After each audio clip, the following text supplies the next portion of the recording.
Good evening, everyone. In our previous session, we had covered Henry's law, which explains solubility of a gas in liquid. Right? Henry's law क्या explain करता है? Solubility of gas in liquid. Based on Henry's law, we have a numerical question here, which is very popular numerical question, and it has chances of being asked in board examination also. आपके board exam में कई बार आया हुआ question है, 2023 के question paper में भी ये था, 2024 में भी किसी न किसी रीजन के क्वेश्चन पेपर में रहा ही होगा, हर साल पूछा जा रहा है। और मेरे जो टेस्ट पेपर्स जितने भी होंगे ये क्वेश्चन डेफिनेटली रहेगा। ठीक है, पॉपुलर क्वेश्चन है, देखते हैं क्या है। ये कह रहा है H2S a toxic gas with रॉटन egg like smell is used for qualitative analysis. Qualitative analysis का मतलब सनी आप अभी सिर्फ समझ सकते हो, it is salt analysis, है ना। आप लोगों को दिसंबर में पता चल जाएगा कि qualitative analysis क्या होता है। Qualitative analysis प्रैक्टिकल में एक एक्सरसाइज है जिसको हम salt analysis या inorganic qualitative analysis कहते हैं। इसमें inorganic salt दिया रहेगा and with the help of some test you will have to find out cation and anion present in it. ठीक है, तो H2S को उसमें रिएजेंट की तरह यूज किया जाता है। अब कहा जा रहा है the solubility of H2S in water at STP, STP का मतलब हुआ standard temperature and pressure, is 0.195 molar. Calculate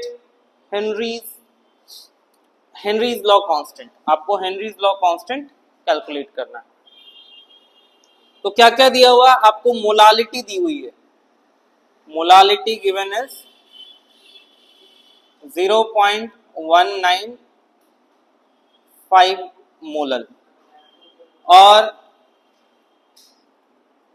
क्योंकि ये स्टैंडर्ड टेम्परेचर और प्रेशर पे हो रहा है तो स्टैंडर्ड प्रेशर होता है, बार मिलेंगे 0.987 बार, एंड आपको फाइंड करना है हेनरीज लॉ कांस्टेंट। अब याद कीजिए, the mathematical form of Henry's law is P is equal to KH multiplied by mole fraction. आपको क्या चाहिए यहाँ पे, आपको KH कैलकुलेट करना है, P दिया हुआ है। सबसे पहले आपको मोल फ्रैक्शन फाइंड आउट करना पड़ेगा।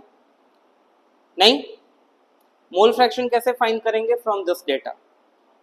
देखो 0.195 मोलर, इसका मतलब ये हुआ that number of mole of solute. क्या मैं सॉल्यूट को कंपोनेंट बी से लिखूं, या ऐसे भी लिख सकता हूं, number of mole of H2S is equal to 0.195 mole. और मोलल का मतलब होता है this much mole present in 1 kg of solvent. तो number of mole of H2O क्या हो जाएगा, mass of H2O divided by molar mass of H2O, right. बोलिए मास ऑफ H2O यहाँ पे क्या है, 0.195 molar, means 0.195 mole present in 1 kg of water. 1 kg of water का मतलब 1 kg ऑफ वाटर का मतलब 1000 ग्राम, और molar mass of water is 18। इसको सॉल्व कीजिए, 55.55 मोल आएगा। ठीक है, ये वाला स्टेप समझ में आ रहा है। क्या किया हमने, मोलालिटी से we have this data that number of mole of H2S here is 0.195 mole and number of mole of H2O can be calculated. How, तो हमने यहाँ पे सॉल्वेंट का मास इसी से ले लिया 1000 ग्राम या 1 kg and divided by molar mass, we got the mole of H2O। अब मोल फ्रैक्शन ऑफ H2S कैसे निकालेंगे, mole fraction of H2S is equal to number of mole of H2S divided by number of mole of H2S plus number of mole of H2O. This is equal to 0.195 divided by 0.195 plus 55.55। आगे solve कीजिए इसको, 0.195 divided by क्या होगा 55.745 55.745 check कर लो। अब इसको solve कीजिए, कितना आता है, just check the value 0.195 divided by 55.745। Check करो जल्दी। अरे डिवाइड कर लो ना, इतने देर में तो डिवीजन हो जाएगा। फास्ट,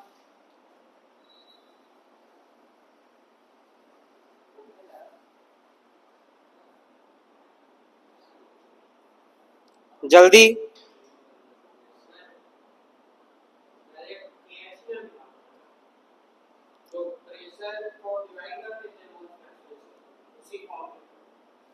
आप पहले ये निकालिए ना, इससे ज्यादा इजी रहेगा।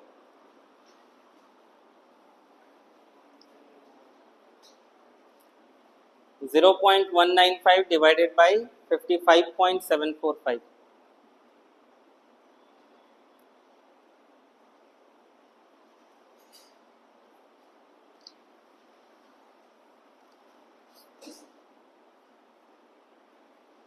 आ गया?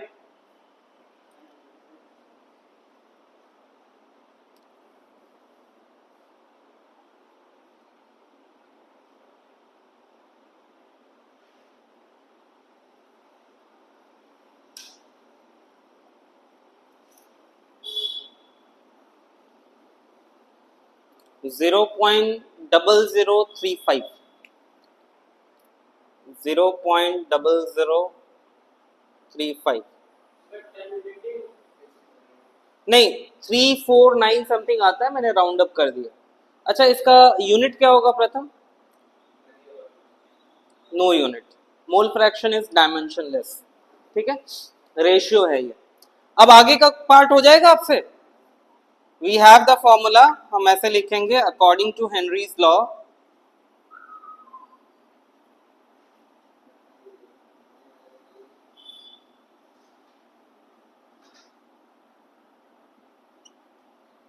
P is equal to KH multiplied by mole fraction. So KH will be equal to P divided by mole fraction.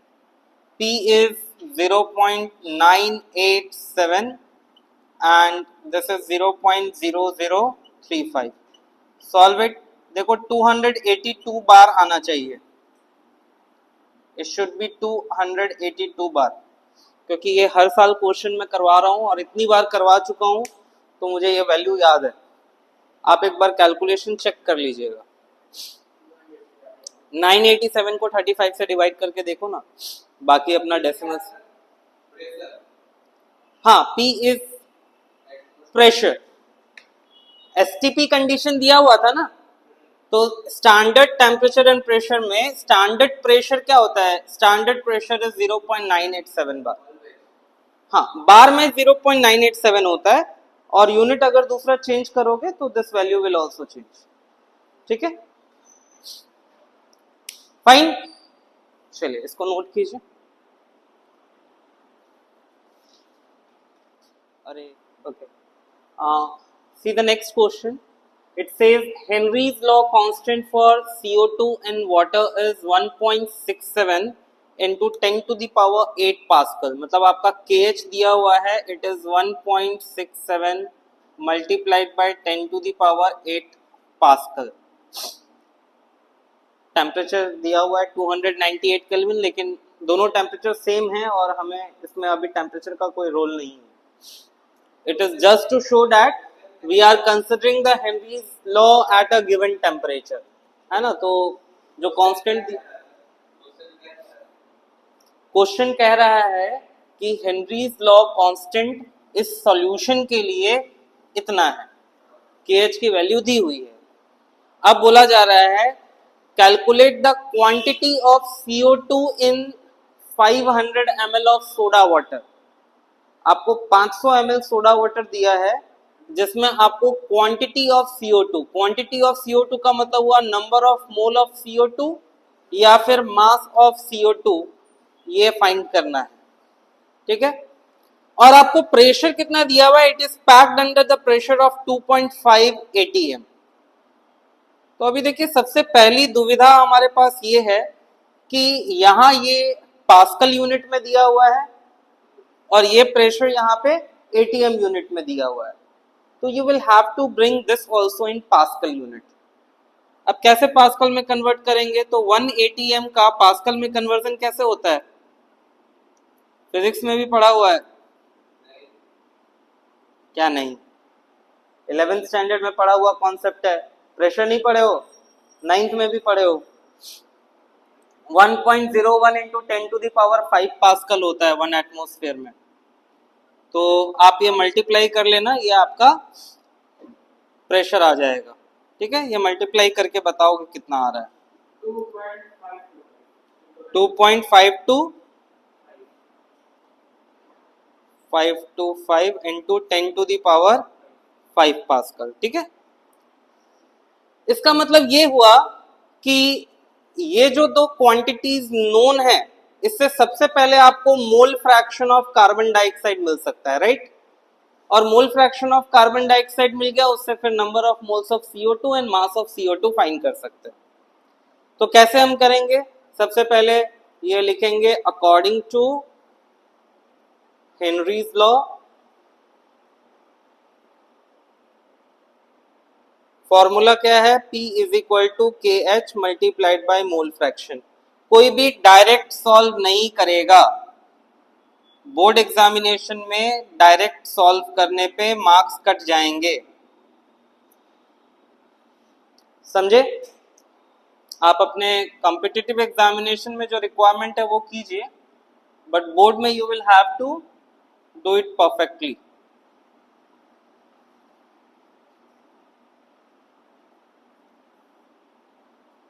इसको सॉल्व करके बताइए कितना आ रहा है।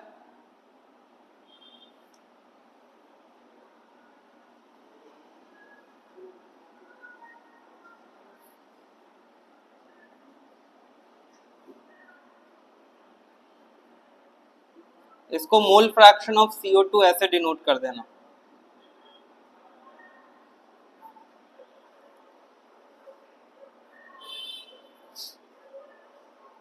बोलो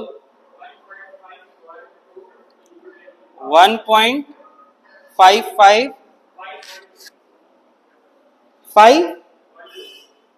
1.512 10⁻³ ये आपका मोल फ्रैक्शन आया। क्या मैं इसको ऐसे लिख सकता हूं 0.0001512 लिख सकता हूं ना? एक जीरो ज्यादा हो गया, सॉरी।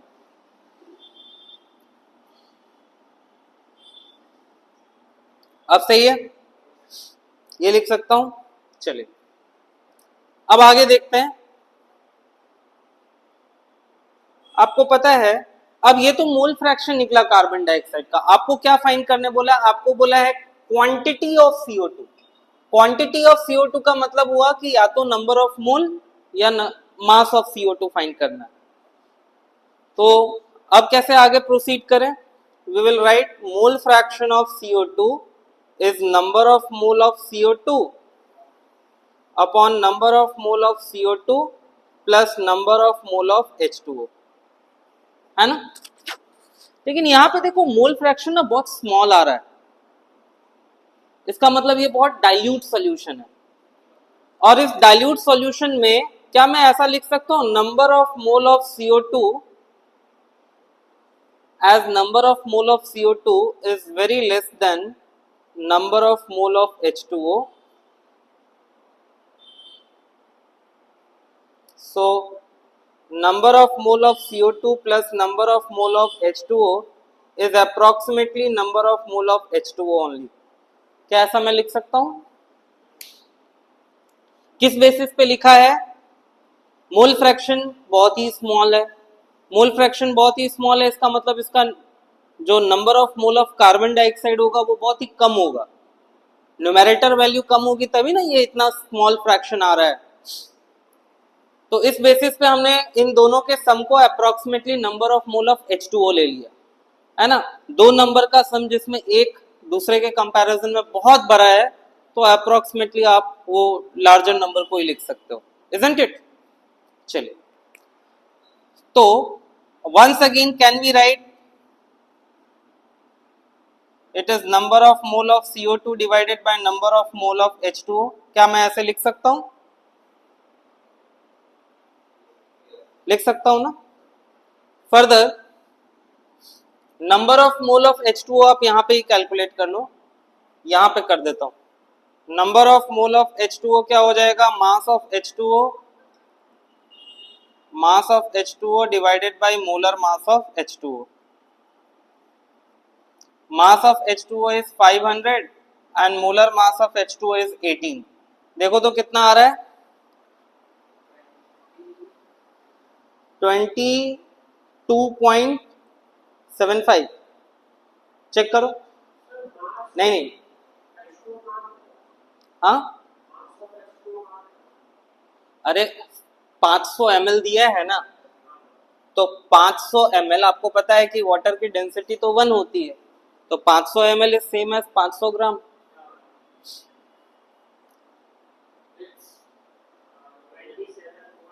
हाँ, 27.77 करेक्ट।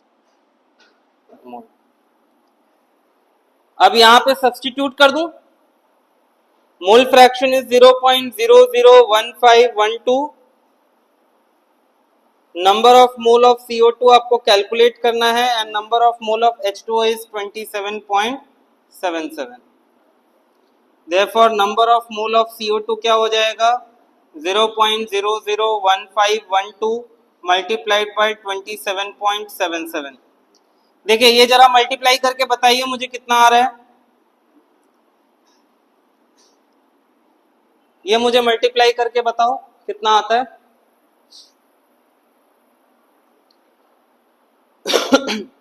0.001512 multiplied by 27.77। फर्स्ट 0.0419।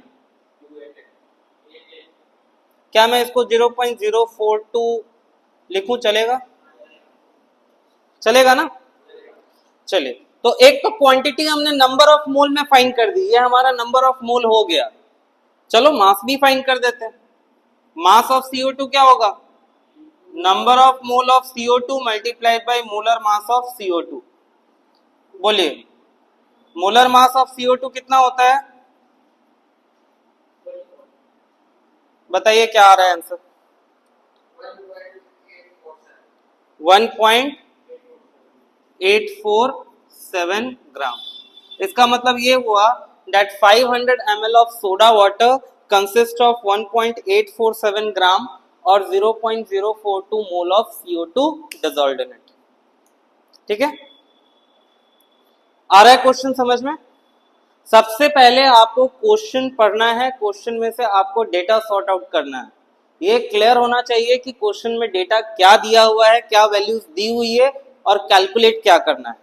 और दूसरा स्टेप ये पता होना चाहिए कि कौन सा मैथमेटिकल फॉर्मूला यहां यूज होगा। Okay, completed. Okay, so now let's move on to the next theory topic, that is vapor pressure of liquid solutions। देखिए अभी तक हमने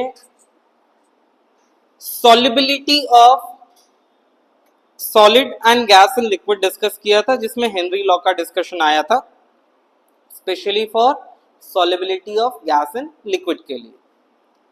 Now we are moving towards purely liquid solution। We are going to talk about the vapor pressure of liquid solution। तो सबसे पहले तो ये clear होना चाहिए कि लिक्विड सॉल्यूशन क्या होता है। What is liquid solution? Solutions in which solvent is in liquid state। ऐसा सॉल्यूशन जिसमें सॉल्वेंट लिक्विड स्टेट में हो, that is called liquid solutions। And solute can be either solid, liquid or a gas। Solid solid में भी हो सकता है, liquid में भी हो सकता है, गैसेस स्टेट में भी हो सकता है। जिसमें गैस एंड लिक्विड सॉल्यूशन के लिए हेनरी लॉ का डिस्कशन तो ऑलरेडी हो चुका है, right? So we are going to discuss only the binary type of liquid solutions, जिसमें कौन कौन से सॉल्यूशंस हम डिस्कस करने वाले हैं? लिक्विड इन लिक्विड, और दूसरा solid in liquid. We are going to talk about these two solutions, जिसमें आज हमारा मेनली जो फोकस होगा वो लिक्विड इन लिक्विड सॉल्यूशंस पे होगा. Today our main focus will be on liquid in liquid solution. Solid in liquid solution वाला part जो है वो हम कल के सेशन में देखेंगे. आज लिक्विड इन लिक्विड सॉल्यूशन की ही डिस्कशन करने वाला है. ओके अब मुझे आप सबसे पहले ये बात बताइए कि लिक्विड सॉल्यूशन की एक ये खासियत है दैट ऑलवेज वन और more component in it will be volatile. जब भी लिक्विड सॉल्यूशन आपको दिया जाएगा तो लिक्विड सॉल्यूशन में या तो एक या फिर दोनों कंपोनेंट्स वोलाटाइल होंगे. वोलाटाइल का मतलब ability to convert into vapour state, है ना? तो liquid solutions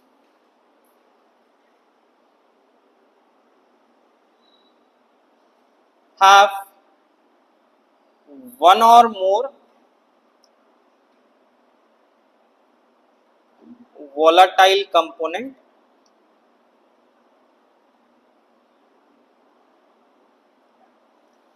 present in it. ये लिक्विड सॉल्यूशन की कैरेक्टरिस्टिक है that it has one or more volatile component present in it. और क्योंकि इसमें volatile component है इसीलिए it is required to discuss the vapour pressure of liquid solutions, है ना? तो अभी जो हम अपना डिस्कशन स्टार्ट कर रहे हैं we are going to discuss the vapour pressure of liquid liquid solutions. हम किसका डिस्कशन करने जा रहे हैं? Vapour pressure of liquid liquid solutions. Binary solution ही कंसिडर करेंगे और लिक्विड लिक्विड सॉल्यूशन कंसिडर करेंगे, जिसका मतलब है कि दोनों के दोनों कंपोनेंट उसमें volatile. So let's begin with vapor pressure of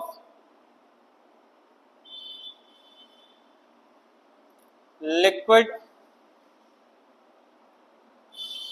liquid solution.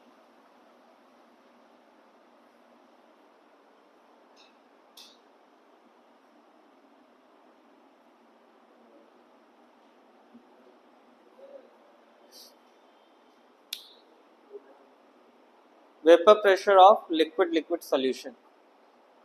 इससे पहले मैं आगे बढ़ूं थोड़ा सा आप लोगों से रिक्वेस्ट है कि आप लोग प्लीज थोड़ा स्प्रेड हो जाइए, वहां से अलग अलग बैठिए.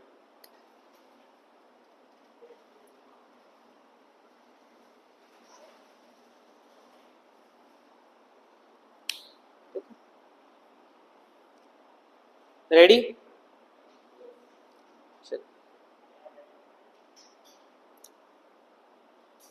ईमानदारी से मुझे बताओ, do you understand the meaning of vapour pressure first? आपको ये टर्म वेपर प्रेशर समझ में आता है? वेपर प्रेशर का क्या मतलब है?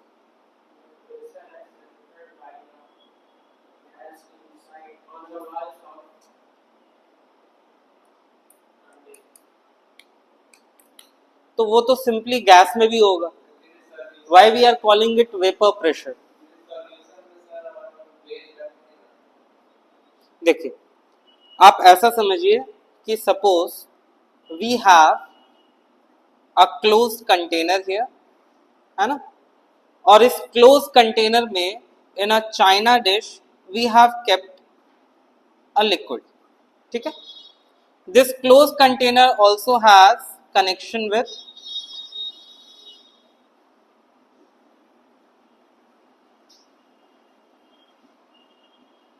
the manometer or barometer which can measure pressure. Manometer या बैरोमीटर से कुछ कनेक्शन है यहाँ पे जो प्रेशर मेजर कर सकता है, राइट। आपको पता है liquids are volatile, that means at any temperature the liquid has an ability to convert into vapour state.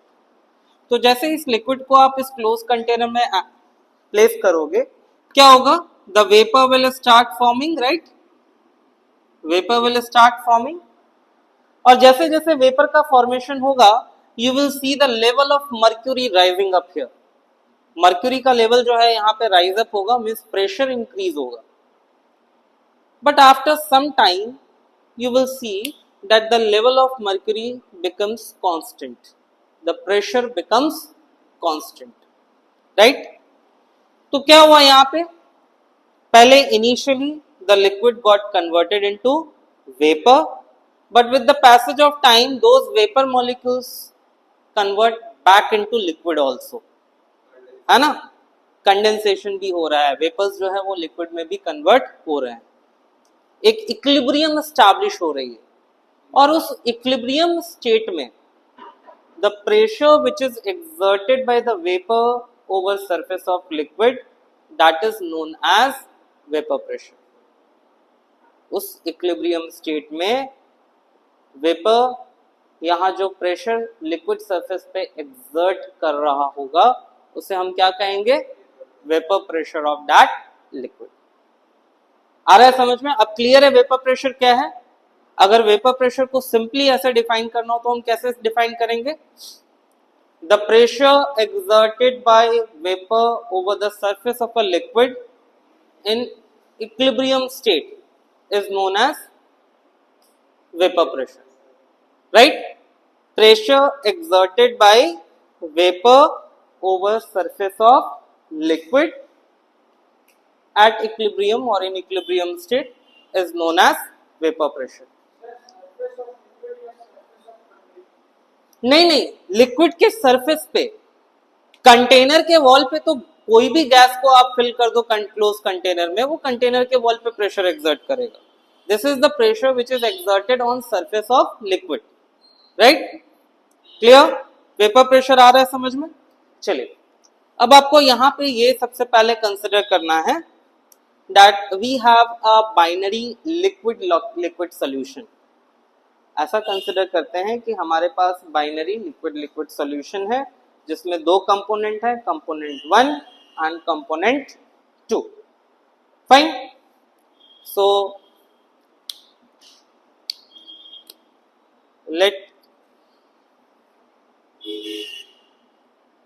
let us consider a binary liquid solution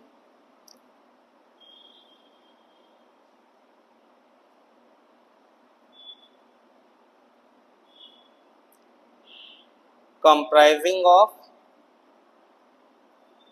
component 1 and component 2।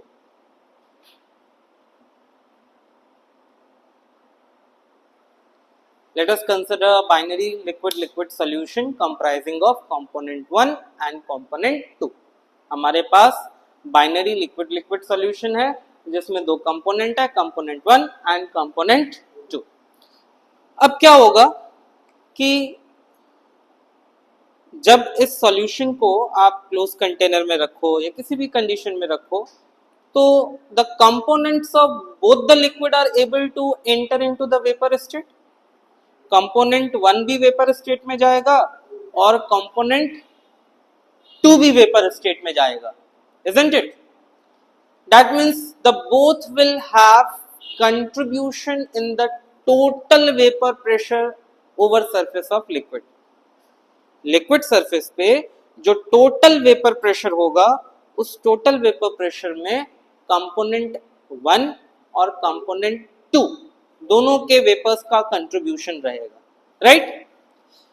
अब उसके individual contributions को ना हम यहाँ partial pressure का नाम देंगे। We will consider the individual contribution of the pressure by component 1 and component 2 as their partial pressure.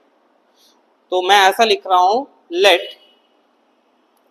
the partial pressure of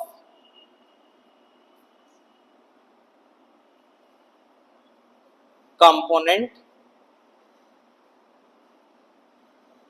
1 be P1 and component 2 be P2. समझ रहे हो? क्या किया हमने? दो लिक्विड्स को मिक्स कर दिया है। दो लिक्विड को मिक्स करने के बाद, क्योंकि दोनों के दोनों वोलेटाइल हैं, तो उनके सरफेस पे जो टोटल वेपर प्रेशर बनेगा, उस टोटल वेपर प्रेशर में we have contribution by both components, component 1 and component 2।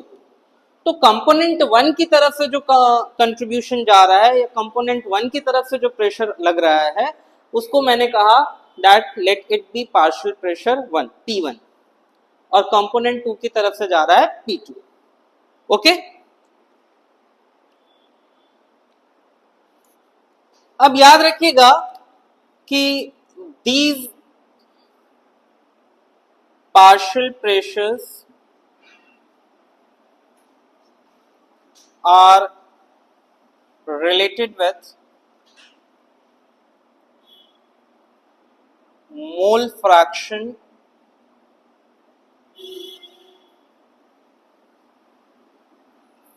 of the components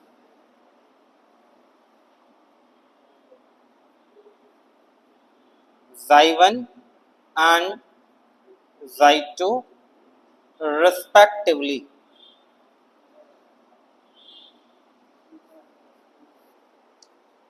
ये जो पार्शियल प्रेशर हमने अभी डिस्कस किया ना, कंपोनेंट 1 का P1, कंपोनेंट 2 का P2, ये पार्शियल प्रेशर्स सॉल्यूशन में प्रेजेंट उन कंपोनेंट्स के मोल फ्रैक्शन से रिलेटेड होते हैं, है ना। जैसे partial pressure of 1 P1 will be related with the mole fraction of component 1, and same way partial pressure P2 will be related with the mole fraction of component 2 Chi2, right। अब इस relationship, मैंने बोला ना कि they are related, that means they have a relationship. इस relationship को quantitatively present करने वाले थे François, mart, Raoult.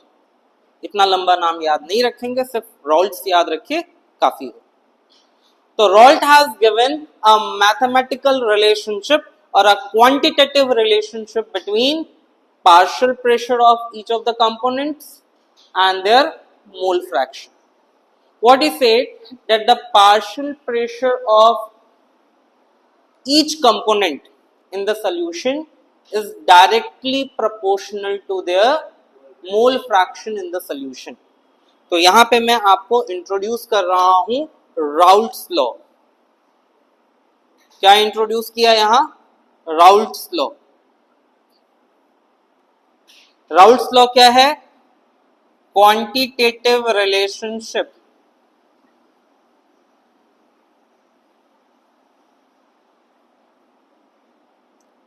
between partial pressure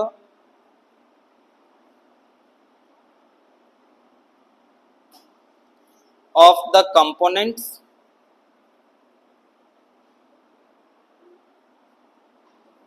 in liquid solution and their mole fraction.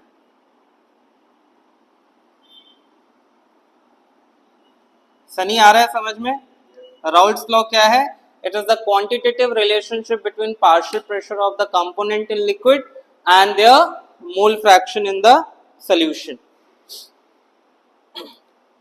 And how do we state Raoult's law? So it is stated as the partial pressure of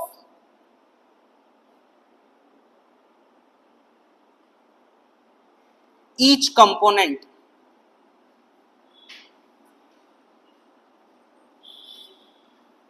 in a solution is directly proportional to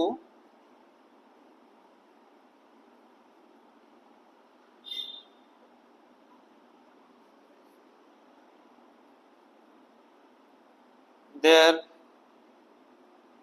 mole fraction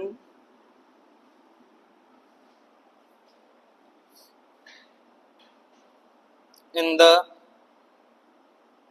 solution.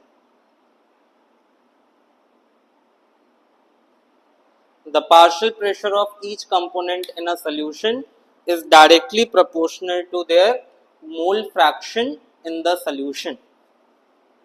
आ रहा है statement समझ में आ रहा है? The partial pressure of each component in a solution is directly proportional to their mole fraction in the solution. And mathematically कैसे लिखेंगे? So for component 1,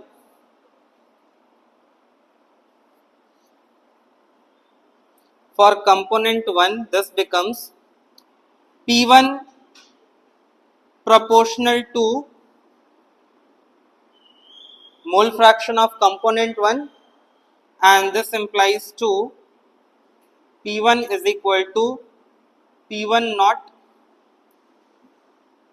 multiplied by mole fraction of component 1. P1 क्या है? P1 naught क्या है? P1 naught is vapor pressure of pure component 1.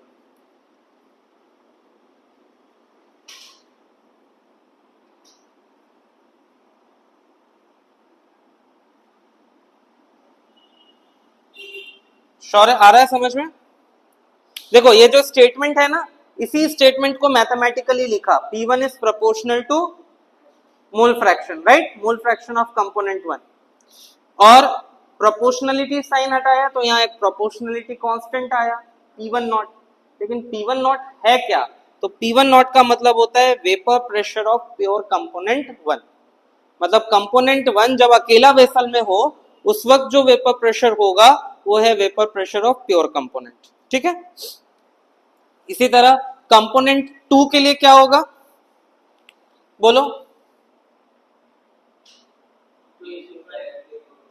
For component 2, can we write P2 is proportional to chi 2?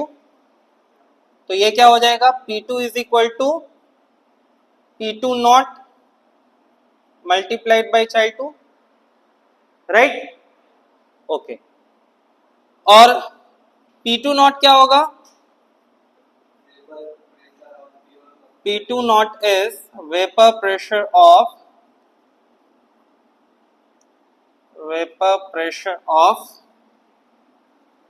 pure component 2, isn't it? आ रहा है समझ में? हाँ, चलो अब मैं क्या कर रहा हूं, अब ना मैं इनको कंबाइन करूंगा, Dalton's law of partial pressure use करूंगा यहाँ पे, और Dalton's law of partial pressure को यूज करके मैं आपको सॉल्यूशन में टोटल वेपर प्रेशर का इक्वेशन स्टैब्लिश करके दूंगा. ठीक है? चलिए यहां ध्यान दीजिएगा प्लीज, पहले समझ लो, लिखने का कोई जो है टेंशन नहीं है, फोटो क्लिक करके बाद में आप लिखते रहोगे, पहले समझने में ध्यान दीजिए. अब मैं क्या कर रहा हूं, using Dalton's law of partial pressure. याद है किसी को डाल्टन्स लॉ? हाँ हाँ, डाल्टन्स लॉ आपने पढ़ा था, total pressure P total is equal to P1 plus P2. याद आया है ना? तो P टोटल मतलब क्या हुआ? P टोटल मतलब हुआ total vapour pressure of the solution. P total is total vapour pressure over the solution, and P1 और P2 क्या है? हाँ, पार्शियल प्रेशर्स. तो पार्शियल प्रेशर्स की जो वैल्यू आई वो यहां पे रख देते हैं. राउल्ट्स लॉ से जो पार्शियल प्रेशर का वैल्यू है वो रखें यहाँ पे, ये हो जाएगा P1 not into chi1 plus P2 not into chi2। देखो एक ये वाला फॉर्मूला याद रखना है, ये न्यूमेरिकल क्वेश्चन में काफी जगह पे डायरेक्ट यूज हो जाता है, काफी जगह पे ये डायरेक्ट फॉर्मूला यूज हो जाएगा, ठीक है, कहीं कहीं ये भी डायरेक्ट यूज हो जाएगा, तो सारे फॉर्मूलाज आपको याद रखने हैं। अब मैं क्या कर रहा हूं, अब मैं ये कॉन्सेप्ट यूज कर रहा हूं, आपको पता है मोल फ्रैक्शन का सम क्या होता है, 1 होता है ना, तो मैं क्या कर रहा हूं यहां पे मोल फ्रैक्शन ऑफ 1 की जगह पे I will be substituting 1 minus mole fraction of 2, ठीक है, इसको मैं सब्सटीट्यूट कर रहा हूं कहां, इसको मैं सब्सटीट्यूट कर रहा हूं ये वाले इक्वेशन में, इसको इक्वेशन 1 दे दो और इसको इसमें सब्सटीट्यूट कीजिए, तो क्या बनेगा, total pressure is P1 not multiplied by 1 minus mole fraction of 2 plus P2 naught into mole fraction of 2। आगे फिर से इसको सॉल्व कर रहा हूं मैं, total pressure is P1 naught minus P1 naught into mole fraction of component 2 plus P2 naught into mole fraction of component 2। इसके बाद वाला स्टेप यहां लिख रहा हूं, total pressure is P1 not plus P2 not minus P1 not multiplied by mole fraction of component 2।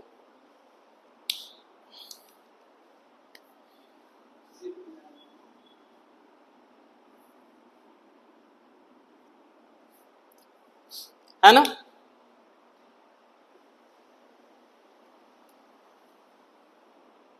यही आएगा ना। अच्छा प्रथम एक चीज और ध्यान दीजिए, जैसे मैंने यहाँ पे मोल फ्रैक्शन ऑफ कंपोनेंट 1 की जगह 1 minus mole fraction of component 2 use किया, इसका अगर उल्टा करूं, if I use mole fraction of component 2 is equal to 1 minus mole fraction of component 1 and I substitute it here, then again you will be getting this kind of equation। Difference यही होगा कि जैसे यहाँ पे इसको total pressure is compared with mole fraction of only one component, that is component 2, दूसरे वाले case में क्या होगा, you will get comparison with mole fraction of component 1। तो उस रेस्पेक्ट में भी आप कैलकुलेट करके ऑब्टेन करने की कोशिश कीजिए। अब देखो आइडियली जो हम इस तरह के डिस्कशंस करते हैं ना, जहां पे हम कंपोनेंट 1, कंपोनेंट 2 या कंपोनेंट ए और कंपोनेंट बी का कंसिडरेशन करते हैं, वहां पे कंपोनेंट 1 और कंपोनेंट ए का मतलब होता है सॉल्वेंट और कंपोनेंट 2 और कंपोनेंट बी का मतलब होता है सॉल्यूट। ये आपको चैप्टर की शुरुआत में भी मैंने बताया है। तो यहाँ पे हमने क्या किया है, यहाँ we have compared it with the mole fraction of solute, नहीं इसको सॉल्यूट के मोल फ्रैक्शन से हमने डिनोट किया है। अब ये देखिए कि क्या ये इक्वेशन आपको कुछ याद दिलाता है, can we compare this equation with this y is equal to mx plus c, is it comparable with this equation y is equal to mx plus c। तो y is equal to mx plus c type of equation आपको पता है, it always shows a linear relationship, है ना, ये बताता है कि y here varies linearly with respect to x and you will get a straight line graph। वो ग्राफ का डिस्कशन हम यहाँ पे करेंगे, लेकिन उससे पहले इस इक्वेशन से कुछ अहम मुद्दे, कुछ खास मुद्दे मैं आपको यहाँ बता रहा हूँ, ठीक है, यहाँ लिखूं चलेगा, थोड़ी जगह कम है तो आई होप आप कंफ्यूज ना हो, इसलिए मैं अलग अलग कलर्स यूज कर रहा हूं कि आपको कंफ्यूजन ना हो बाद में। चलिए तो सबसे पहले इस इक्वेशन को देख के हमें ये पता चल रहा है that the total pressure of liquid solution can be related with mole fraction of any one of the component. Total pressure can be related with mole fraction of any one of the component. किसी भी एक component से relate कर सकते हैं, right? So इसका मतलब हुआ total pressure over liquid solution can be related with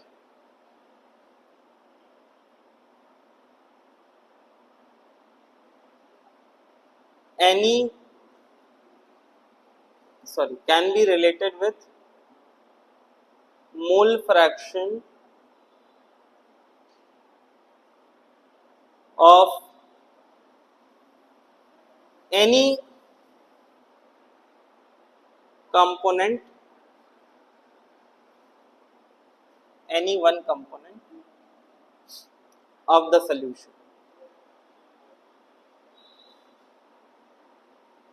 ठीक है, इस इक्वेशन को देख के सनी, इस इक्वेशन को देख के हमें ये कंक्लूजन मिल रहा है कि total pressure over liquid solution can be related with mole fraction of any of the component. मतलब वो कंपोनेंट 2 से भी रिलेट कर सकते हो और कंपोनेंट 1 से भी रिलेट कर सकते हो, राइट? दूसरा अहम क्या पता चल रहा है हमें, अहम मुद्दा जो यहां दिख रहा है वो कंक्लूजन, क्या मिल रहा है? that the total pressure over the surface of liquid or total pressure over liquid solution varies linearly with the mole fraction of component 2. Total pressure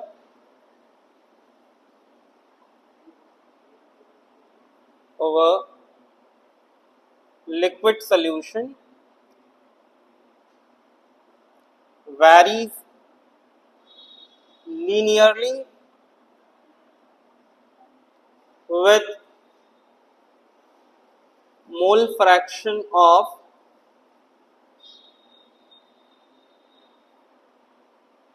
component 2. इसी तरह अगर कंपोनेंट 1 का रखोगे तो कंपोनेंट 1 के रेस्पेक्ट में लिखना पड़ेगा, नहीं? चलिए, और तीसरा पॉइंट यहां पे मैं हटा दूंगा, उस पर भी ध्यान दीजिएगा. देखो, P total is sum of P1 naught plus this. अब सपोज अगर P2 naught is greater than P1 naught, if P2 naught is greater than P1 naught, then this difference will be positive, है ना? And P total will be greater than P1 naught, है या नहीं? सनी, आप समझ रहे हो मैं क्या कह रहा हूं? अगर कंपोनेंट 2 कंपोनेंट 1 से ज्यादा वोलाटाइल हुआ तो P2 नॉट ज्यादा होगा, मतलब उसकी वेपर प्रेशर ज्यादा होगी. जो जितना ज्यादा वोलाटाइल उसके उतने ज्यादा वेपर्स बनेंगे, जितने ज्यादा वेपर्स बनेंगे वेपर प्रेशर उसका उतना ज्यादा होगा, right? So if component 2 is more volatile then this difference P2 naught minus P1 naught is positive and you will get total pressure greater than P1 naught.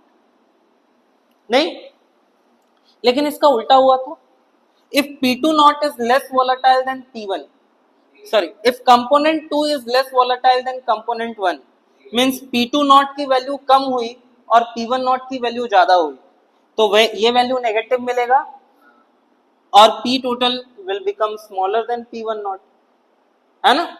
तो क्या मैं ऐसा लिख सकता हूं that the total pressure over liquid solution is either smaller or greater than the vapor pressure of solvent depending upon the difference of P2 naught and P1 naught?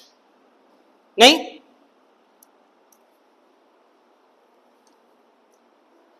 यहां पे लिख रहा हूं total pressure on liquid solution can be greater or smaller than P1 naught depending upon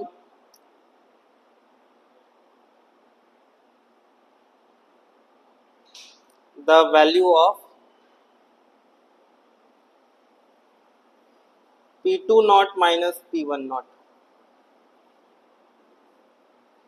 आ रहा है तीनों point समझ में? ये तीन अहम कंक्लूजन इस इक्वेशन से निकल रहा है। ये राउल्ट्स लॉ का मैथमेटिकल फॉर्म है, ये राउल्ट्स लॉ का मैथमेटिकल फॉर्म है, ये राउल्ट्स लॉ का मैथमेटिकल फॉर्म है, और ये भी राउल्ट्स लॉ का मैथमेटिकल फॉर्म है। Even this is also Raoult's law का मैथमेटिकल फॉर्म। ठीक है, तो इसमें आपको तीन इंपॉर्टेंट कंक्लूजन मिल रहे हैं। तीन इंपॉर्टेंट कंक्लूजन क्या मिल रहे हैं, मेरे साथ एक बार प्लीज मेरी तरफ देखिए।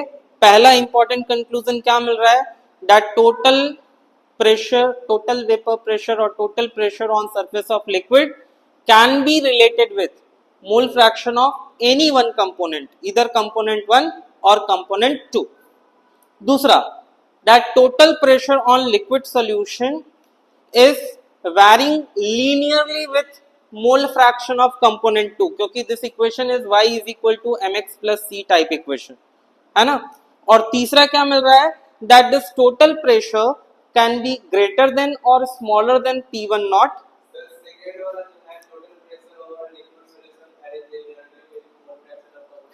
हाँ हाँ, तो फिर कंपोनेंट 1 लिखते हैं।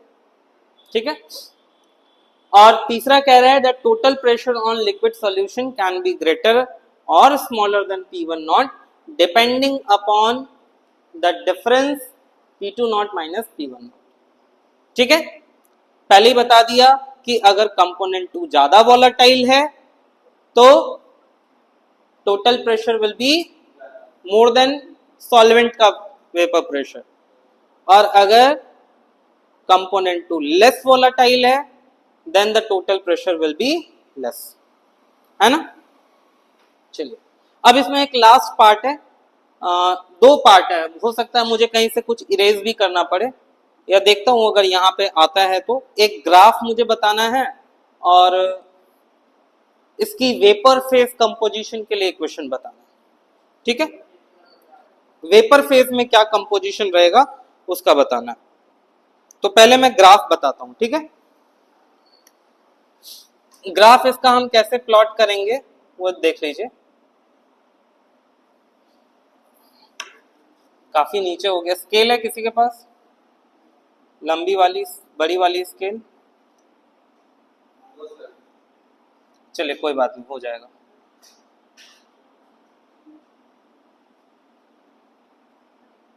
हो जाएगा।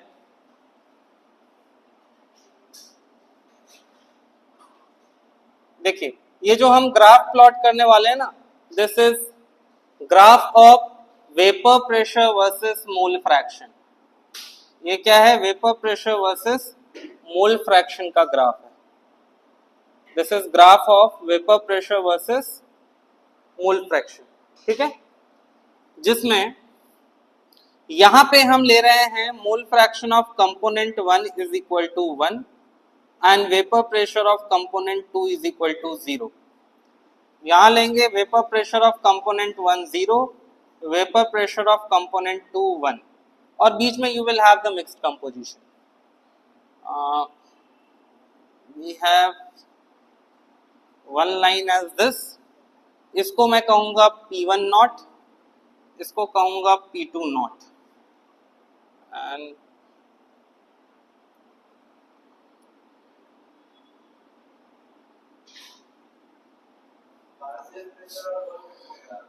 हाँ,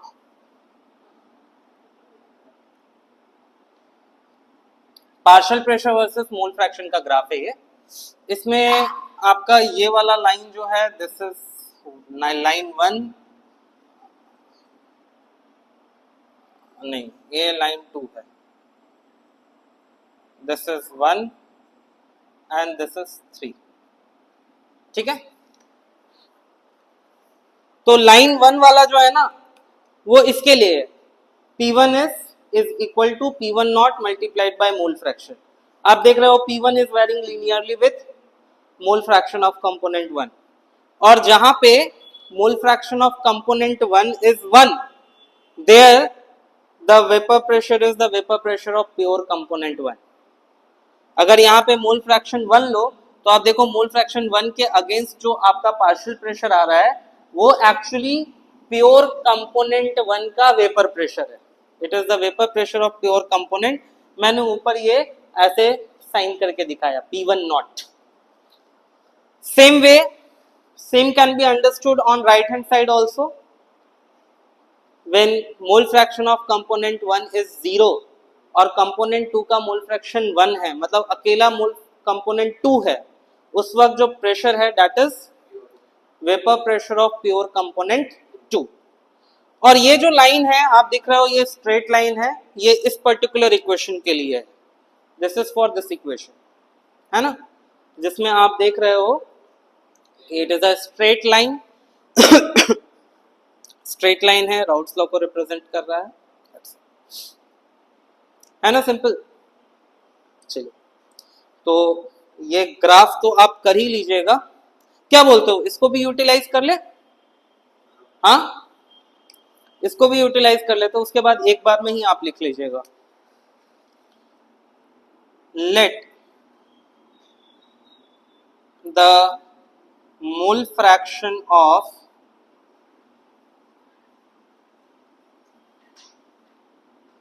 the two components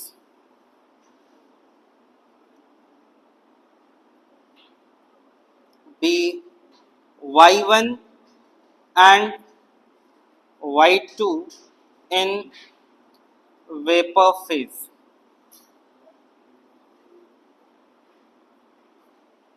Then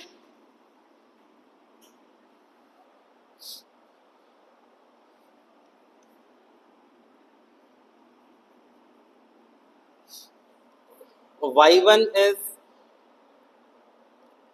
P1 multiplied by the total pressure and y2 is P2 multiplied by the total pressure. नहीं, कुछ उल्टा लिख दिया मैं. सनी क्या उल्टा लिखा है यहाँ पे?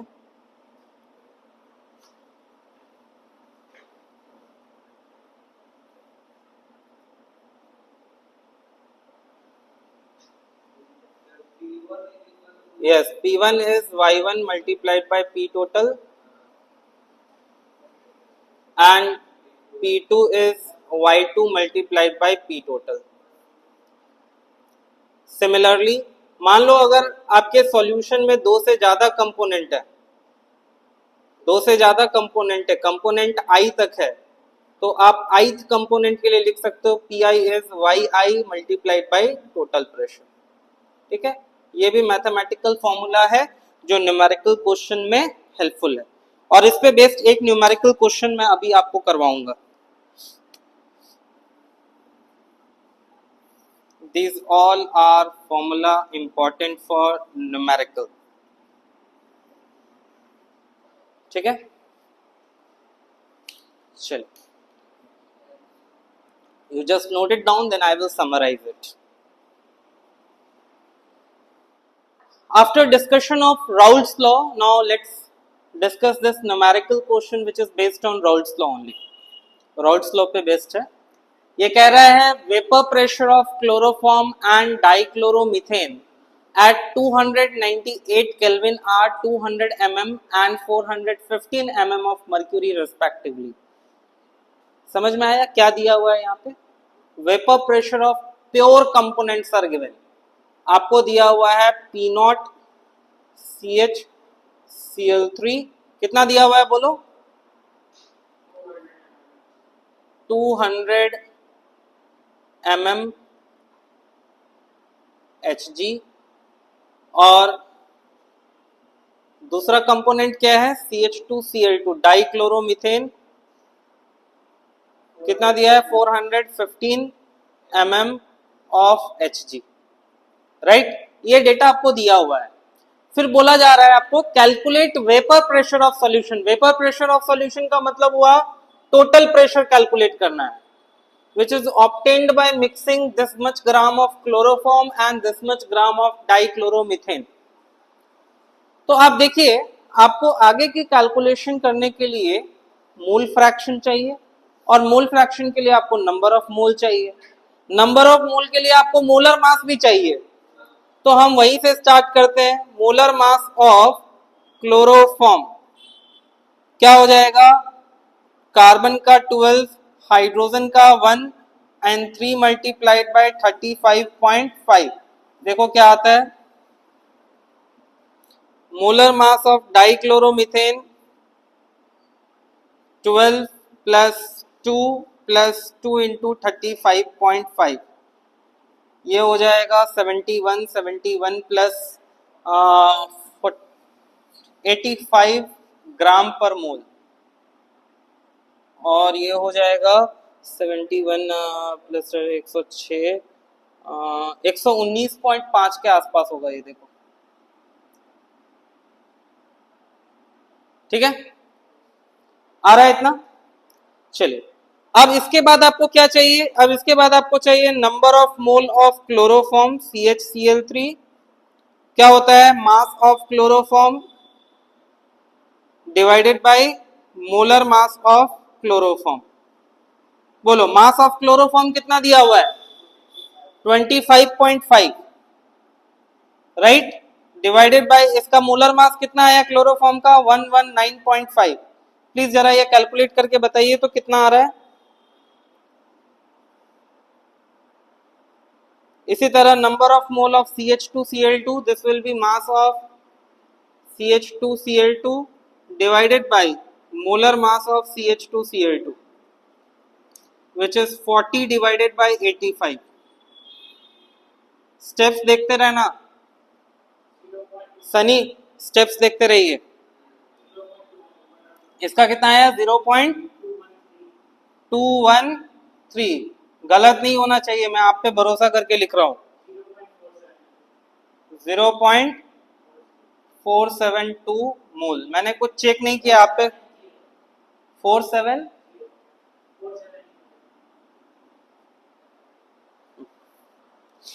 मैंने कुछ चेक नहीं किया, आप पे भरोसा करके लिख रहा हूं, right.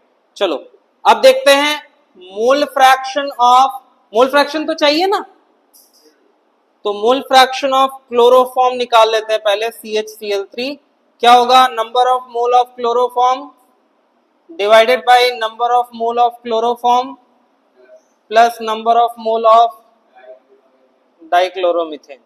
Number of mole of chloroform is 0.213 divided by 0.213 plus 0.470। बोलो कितना आ रहा है, बोलिए। ये हो जाएगा 683। कितना आ रहा है, 0.213 डिवाइडेड बाय 0.683।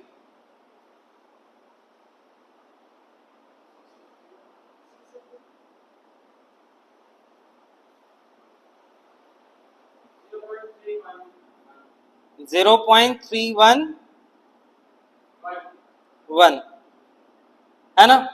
अब देखते हैं mole fraction of CH2Cl2। Can we find it as 1 minus mole fraction of chloroform. कर सकते हैं ना ऐसा, यही दो तो कंपोनेंट्स हैं सिर्फ। तो 1 माइनस 0.311 कितना आता है, देखो 689, यही ना। चलिए अब देखिए एक चीज समझिए, एक तो आप डायरेक्ट फॉर्मूला यूज कर सकते हो, P total is equal to P1 not plus P2 not minus P1 not into mole fraction of component 2, या दूसरा आप यूज कर सकते हो P total is P1 plus P2। यहां पे ज्यादा बेटर है P total is equal to P1 plus P2 apply करना, क्योंकि एज सच आपको P1 और P2 चाहिए। क्यों P1 P2 चाहिए, क्योंकि आपको सेकेंड स्टेप में मोल फ्रैक्शन इन वेपर फेज भी फाइंड करना है, जिसके लिए इंडिविजुअल P1 और P2 पता होना चाहिए, है ना। तो इसीलिए मैं अगले स्टेप में क्या करूंगा, अगले स्टेप में आई विल फाइंड P1। तो P1 क्या है, P1 not into mole fraction of 1, या ऐसा लिखूं चलेगा, partial pressure of chloroform CHCl3 is P naught of chloroform into mole fraction of chloroform। चलिए वैल्यूज बताइए तो जल्दी, 200 मल्टीप्लाइड बाई 0.311, बोलो 31 टू जा कितना होता है, 62 यही होगा ना, 62.2 mmHg, यही होगा ना। एंड डाइक्लोरोमीथेन का कितना होगा,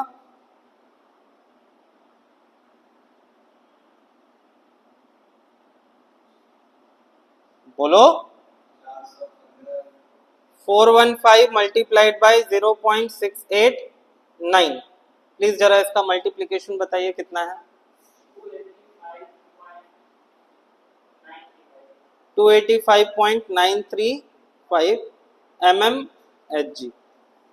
अब टोटल प्रेशर ऐसा लिखूं, PT इज इक्वल टू, यही फाइंड करना है, वेपर प्रेशर ऑफ सॉल्यूशन, तो ऐसा भी लिख सकता हूं, P solution vapour pressure of solution is equal to vapour pressure due to chloroform and partial pressure due to dichloromethane. अब दोनों को ऐड कर दीजिए, 62.2 plus 285.935, tell me the answer कितना आ रहा है, ऐड करो जल्दी।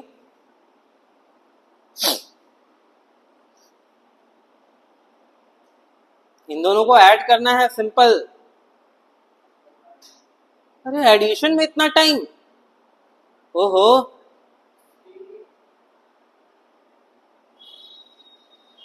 मैथ स्टूडेंट हो, हाँ, 3.135 mmHg, राइट।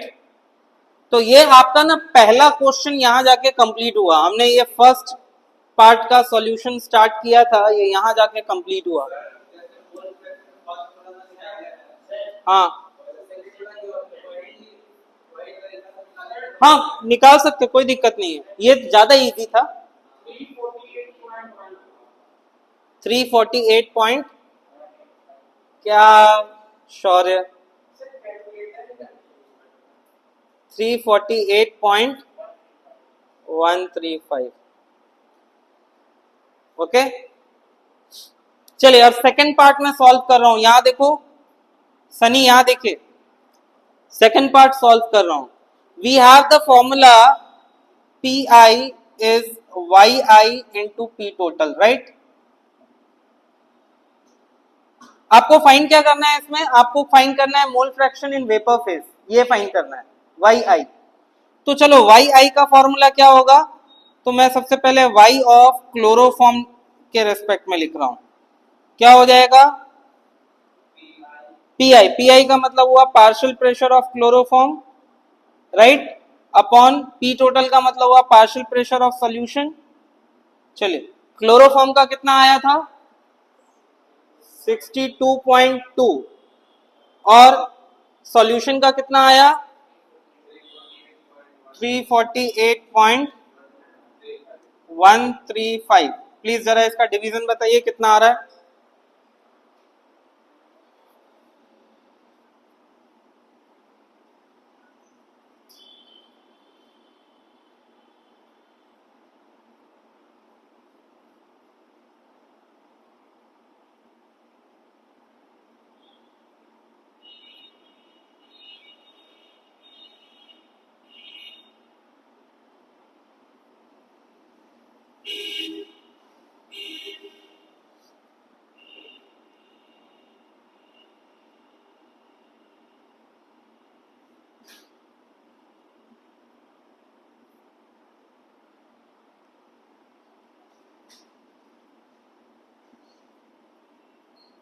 हाँ बोले, ये दोनों का वैल्यू बताइए।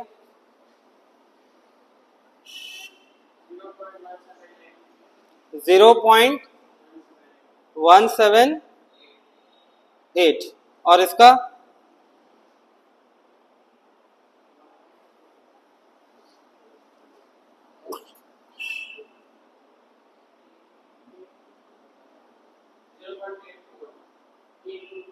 0. सही किए हो ना कैलकुलेशन? हाँ वो भी कर सकते हैं, यही आएगा। अच्छा यूनिट क्या होगा शौर्य इसका? जरा एनसीईआरटी में देखिए तो ये आई थिंक सॉल्व एग्जांपल है, आंसर ये मैच कर रहा है, आ रहा है। कहां कहां चेक करोगे आंसर बता रहा हूं। टोटल प्रेशर देखो 348.135 आ रहा है, चलेगा उतना। और ये 0.82, हाँ ठीक है, राउंड अप करोगे तो वही हो जाएगा। ठीक है, चलिए फाइन, सिंपल है, स्टेप बाय स्टेप जाना है। एक चीज याद रखिएगा कि सीबीएसई में जो एग्जामिनेशन में न्यूमेरिकल्स पूछे जाते हैं उसमें हर एक स्टेप का मार्क्स होता है। सनी इसको सुन लो ध्यान से। पहले आपने फॉर्मूला लिखा, हाफ मार्क, फॉर्मूला में वैल्यू सब्स्टिट्यूट किया, फिर से हाफ मार्क, ऐसा बाइफर्केशन होता है। अब क्या होता है कि आप लोग मल्टीपल चॉइस क्वेश्चंस की जब प्रैक्टिस करते हो तो आपकी हैबिट बन जाती है बस रफ वर्क में ये किया, आंसर ले आए। वैसा अगर बोर्ड एग्जामिनेशन में करोगे, बिना फॉर्मूले के डायरेक्ट सब्स्टिट्यूट करके आंसर लाओगे, आपको कभी भी न्यूमेरिकल में फुल मार्क्स नहीं मिलेगा। दूसरी इंपॉर्टेंट चीज कि हर एक स्टेप पे आपको ये इंश्योर करना होगा यूनिट नहीं छूटना चाहिए। जैसे देखो मैंने यहाँ नंबर ऑफ मोल फाइंड किया तो यूनिट लिखा है मोल, मोलर मास फाइंड किया तो यूनिट लिखा है ग्राम पर मोल, है ना। जहां भी यूनिट्स पॉसिबल है वहां यूनिट मेंशन करने हैं। अगर आपने यूनिट मेंशन नहीं किया उसके भी हाफ मार्क डिडक्ट हो जाए। Getting it? चलो